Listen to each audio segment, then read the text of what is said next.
Hello, welcome back to Sarah and Erica Go Over SIA's Draft Law. My name is Erica. I'm of settler ancestry, primarily from Norway, Ireland, and Slovenia. I'm the quality assurance lead with SIA and have been in this role for about, I think, 2.5 years now. My name is Sarah Leggett. I'm from the Sartlip Nation on my mom's side. I'm Tsimshian from Loch Lomz on my dad's side. I'm also Scottish Norwegian. I am the lead policy analyst here at SIA. I'm newer to the team. I was formerly a social worker.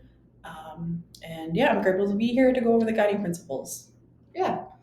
So for today, as Sarah said, we are going over section 2 of the draft law. For those of you who haven't seen our last video, we went through all of the definitions within our law. So really this is the second video of the series that we're doing.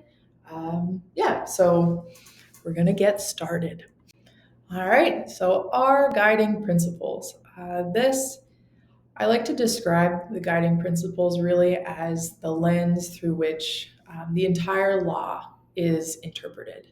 And so these guiding principles that are written into our law, which we will explore and explain a bit more throughout this video, I think really people talk about 12 years ago when a group of elders from all over the island came together and discussed what was important to their families and their communities, and what were those really key values that were shared that needed to inform a future service system.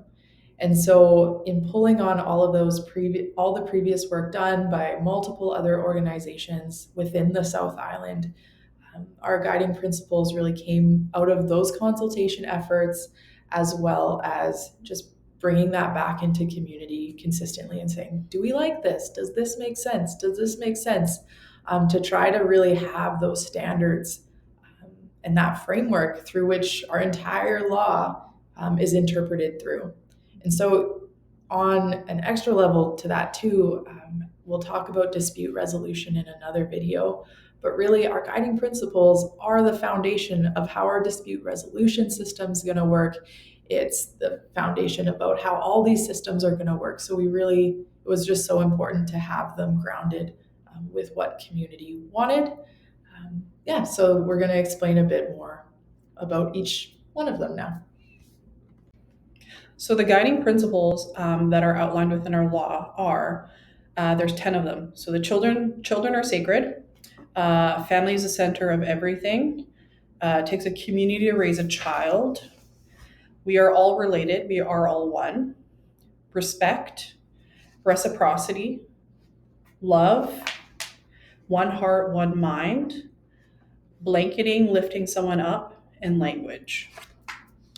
So number one, the guiding principle we start off with is children are sacred.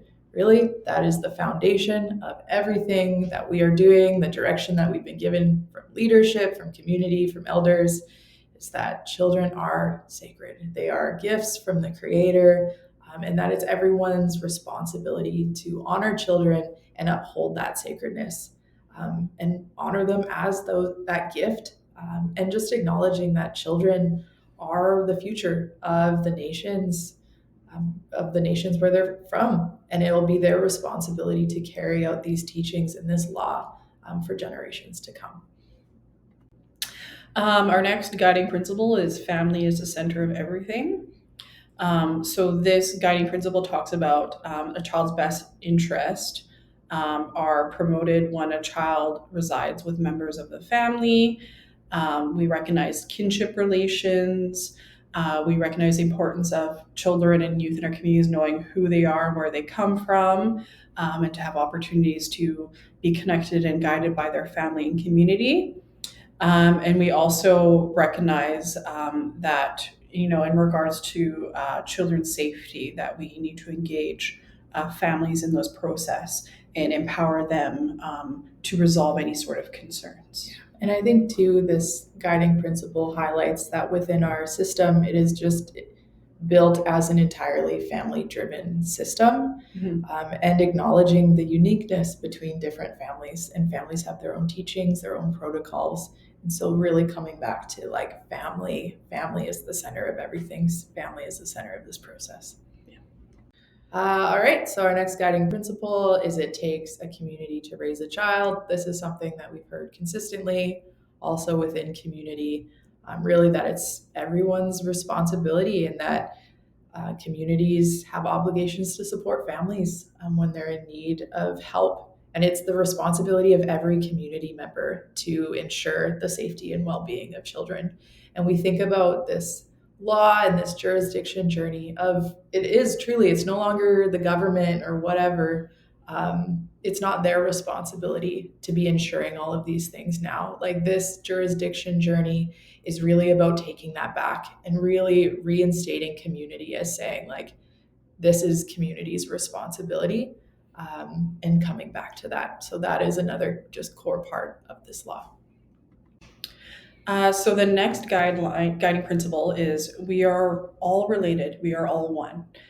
This guiding principle within our law is a recognition that we are all related, that to honor those relationships between nations, between families, and to recognize that, Indigenous peoples on these territories add value to that and they are included in that.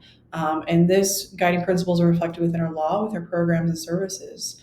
That honor both the member nations or those who are connected to member nations and Indigenous guests. All right, so respect. This is something I feel like every video that I'm filming as a part of this series this is something that consistently came up in our community because they all really did.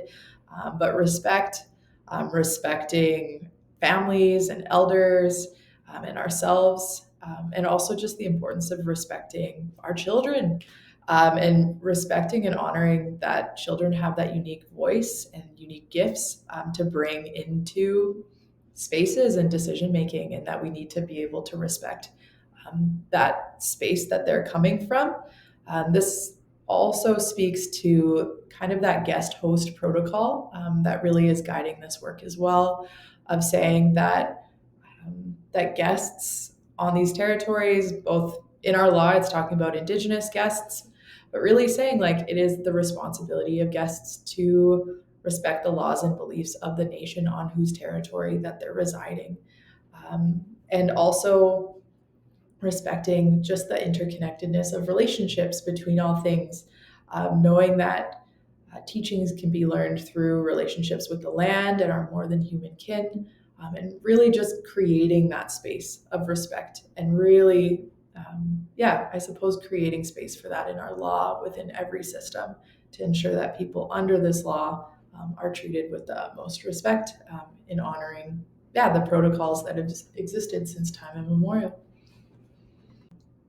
All right, so reciprocity, and really this value came out of that understanding that within communities, and you can use the example of when someone passes or other ceremonies, where families help the family who's doing the work, whatever work needs to be done. So if someone's passed, sharing money, sharing resources, sharing food, in the understanding that when that family needs help, those who they've helped will come back and support them.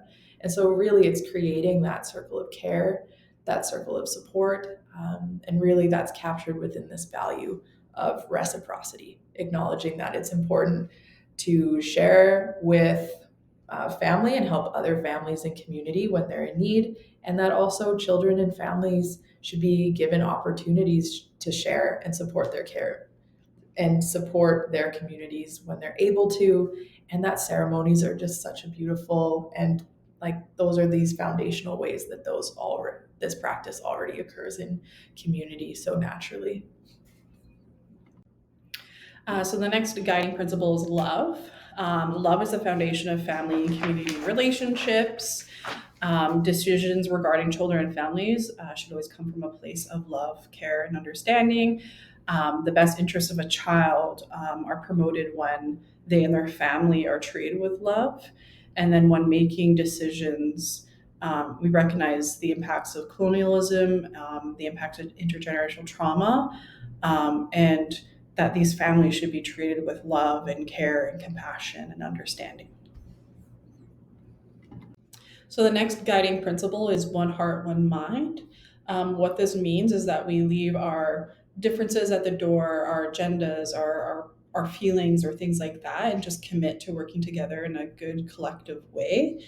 Um, we recognize that this is important to the process of working together to make decisions, and as important as the decision itself, and that collaboration and consensus building processes are fundamental to all of the decisions made under our law.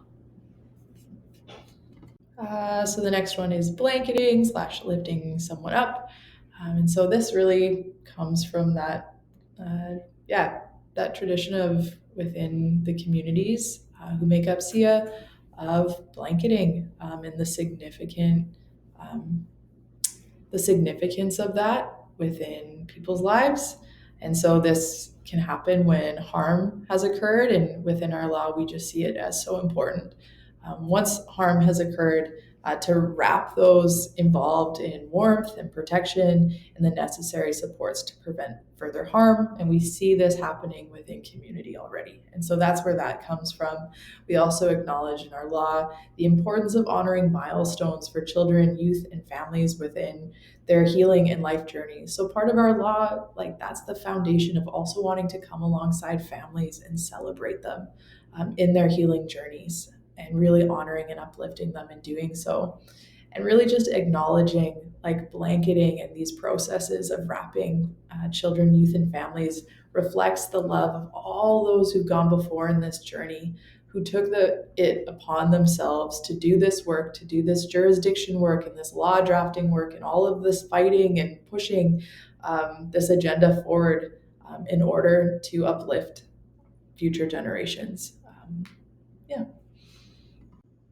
So the final guiding principle is language.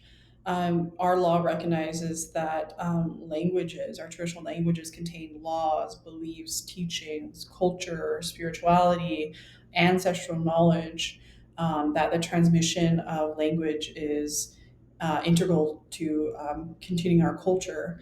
And that we recognize a child's best interests are when they are connected to language, to culture, to community.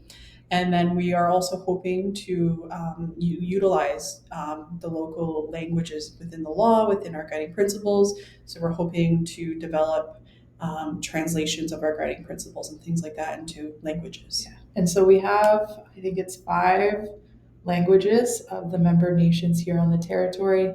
And so we are in the process. We have language experts who are working on the translations, but we admit right now it's all in English. And just having to try to have that consistent piece across all of the nations, but definitely that work is happening. Alrighty, well, that's a wrap of our guiding principles. Thanks for joining us again. Yeah, thanks for joining us. Please check out our other videos that we've recorded. Follow us on our social media platforms. We have TikTok, Facebook. And if you have any questions, please visit our website and someone will connect with you.